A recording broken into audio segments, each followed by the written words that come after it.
Buot ni Mayor Duterte nga ipatuman lukop nasod ang pipila sa mga ordinansa sa Davao City nga epektibo kaayo sa pagpanalipod sa kaluwasan sa lawas sa katawhan. Lakip ni ini ang Anti-Smoking Ordinance o Firecracker Ban Ordinance.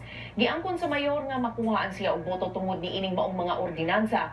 Apan matud ni Duterte, buot lang niyang panalipdan ang mayorya sa katawhan.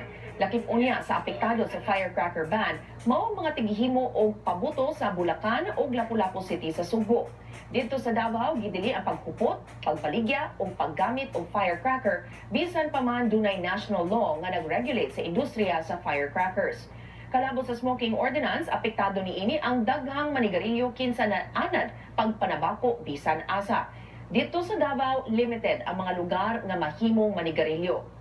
Buot sab ni Duterte nga patasan ang silot sa illegal discharge of firearms. Buot sab ni Duterte nga wag tangon ang kontrobersyal nga balaod nga Juvenile Justice and Welfare Act nga mipakawalay sala sa mga batang makahimo og krimen.